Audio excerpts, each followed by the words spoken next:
पाए, 3 लोगों की जान गई, एक बच्चे का इलाज हुआ और उसकी जान बच गई। सवाल ये है कि अगर सरकार का वहाँ कार्यक्रम चल रहा था या कोई कार्य योजना थी तो बोर्ड क्यों नहीं लगाया? और सरकार के लोगों की जिम्मेदारी बनती थी जानकारी देने के लिए लोगों को कि यहाँ पर पहले से कार्य चल रहा है, इस क्षेत्र में आप ना आगे बढ़ें या इस क्षेत्र में ही आप अपना धार्मिक कार्यक्रम कर लीजिए। ये सरकार तो वो है जो दावा करती है कि धार्मिक आयोजनों की पूरी सुरक्षा का इंतज़ाम होगा।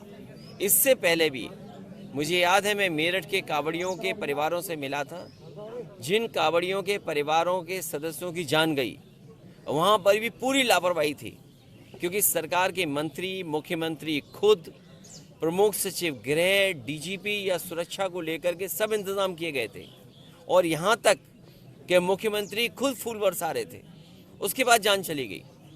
तो ये सरकार की जिम्मेदारी थी, सरकार को इनकी मदद करनी चाहिए और अगर धार्मिक आयोजन में किसी की जान गई है तो सरकार को आगे आकर के मदद करें, इनकी परिवार को सरकारी नौकरी भी देने का काम करें। अध्यक्ष जी, 4 लाख रुपया आम आदमी के लिए अनुदान करके इत्श्री कर लिया गया है, क्या आम आदमी की यही कीमत है? ये सरकार की जिम्मेदारी बनती है कि गरीब परिवार में अगर किसी सदस्य की जान चली गई है तो उसके परिवार की मदद हो। जान की कीमत पैसा नहीं हो सकता, ये सरकार की जिम्मेदारी थी सुरक्षा देना। इसीलिए मैंने कहा कि जहां 4 लाख पर्याप्त नहीं है, सरकार को और मदद करना चाहिए। हम तो विपक्ष में हैं, पार्टी हमारी सत्ता में नहीं है, उसके बावजूद भी इन परिवारों की हम लोग 1-1 लाख रुपए की मदद कर रहे हैं। मुझे याद है कई बार ऐसी घटनाएं अगर सरकारों में हुई होंगी, अगर मदद करने की बात आई होगी तो समाजवादी पार्टी ने बढ़ चढ़ करके कभी खजाने को गरीब के लिए नहीं रोका होगा, ज़्यादा से ज़्यादा मदद की होगी। 1 साल पहले आज के ही दिन नेताजी को काल लेकर चला गया था, क्या कहेंगे? वो कल हमारा आयोजन है, उसके लिए नेताजी यहाँ के परिवारों से जुड़े रहे और नेताजी वो नेता रहे जिन्होंने लोकतंत्र, समाजवाद और सेकुलरिज्म को बचाने का काम किया। एक ज़मीनी नेता, एक धरती के नेता जो यहाँ के लोगों की भावनाओं को समझते थे, लोगों के सुख दुख में रहे। उसका परिणाम ये रहा कि नेताजी को यहाँ की जनता ने ऊंचाइयों तक पहुँचाया। हम लोगों ने याद करते हैं और ऐसे नेता कभी कभी धरती पर आते हैं। हम लोगों को उन्होंने रास्ता दिखाया, न केवल हम समाजवादियों को बल्कि राजनीति में एक नई दिशा दी उन्होंने। इसलिए उनको हमेशा हम लोग याद करेंगे। आज क्योंकि मान्यवर काशीराम जी को भी हम याद करते हैं कि जिनका योगदान दबे कुचले शोषित वंचित लोगों को जगाने में लगा रहा।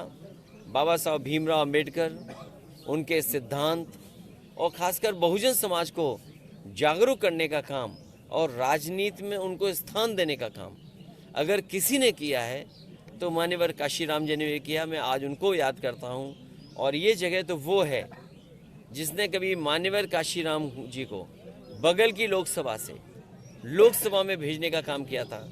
वो भी राजनीति का एक ऐतिहासिक समय था जब नेताजी और मान्यवर काशीराम दोनों मिलकर के एक राजनीति को नई दिशा दे रहे थे। और आज जब बिहार में सर्वे हो गया है, आंकड़े आ गए हैं, तो जो लड़ाई नेताजी ने, मान्यवर काशीराम जी ने लड़ी और जिन पर ये दोनों नेता सिद्धांतों पे चल रहे थे, बाबा साहब भीमराव अम्बेडकर, डॉक्टर राम मनोहर लोहिया, हमें उम्मीद है कि जिस तरीके से सर्वे के आंकड़े आए हैं, देश भी स्वीकार करेगा और देश में भी आने वाले समय में इसी तरह जाति जनगणना हो करके उन तमाम जातियां जो पीछे रह गईं सामाजिक रूप से और आर्थिक रूप से, उनको बराबरी में लाने का काम चलता रहेगा। अध्यक्ष जी, देवरिया में अब जो जगह मामला हुआ है उसमें अब जाति को लेकर के अब विशेष टिप्पणी होने लगी। देखिए, मैं बहुत ऐसी कोई बात नहीं कहना चाहता हूं जिससे माहौल बिगड़े, लेकिन ये बात आपको स्वीकार करनी पड़ेगी। जितने लोग हैं, मैं जितने चैनलों को देख रहा हूं या यूट्यूब पर या कहीं ना कहीं, सबसे ज़्यादा जातिवादी अगर कोई पार्टी है तो वो भारतीय जनता पार्टी। ये आज मैं पहली बार नहीं कह रहा हूँ, इससे पूर्व में भी मैंने कहा कि सबसे ज़्यादा जातिवादी पार्टी कोई है तो वो भारतीय जनता पार्टी है। उस घटना में भी लाभ लेना चाहती है राजनीतिक, और तब जब पूरी की पूरी गलती भारतीय जनता पार्टी की सरकार की है।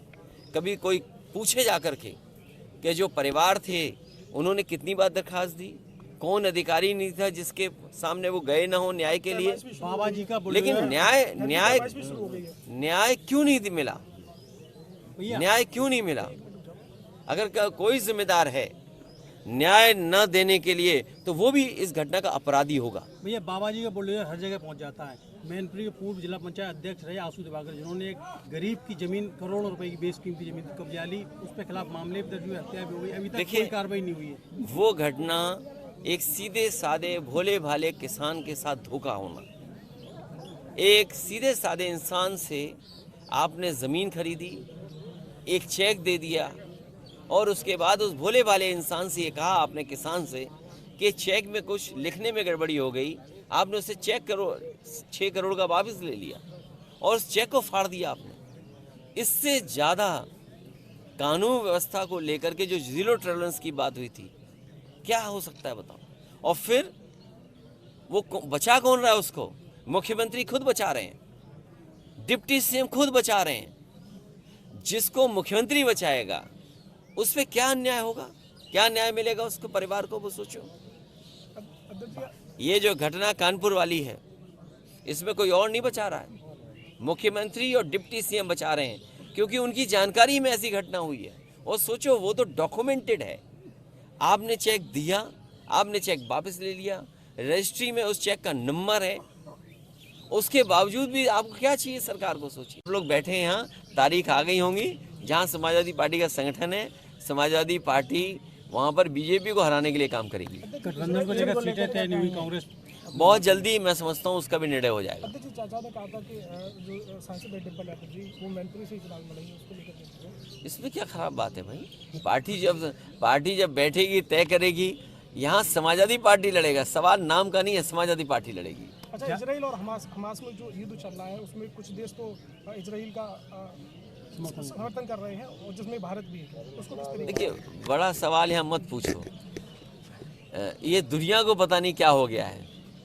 कहाँ रशिया यूक्रेन में घुस गया, यहाँ एक ही रात में सोचो कहाँ क्या हो गया।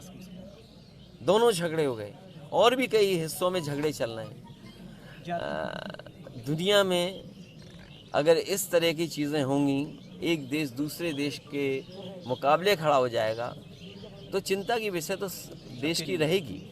और देश के, क्योंकि हमारी सरकार नहीं है और देश के सवाल पे हम कोई जवाब नहीं दे सकते हैं।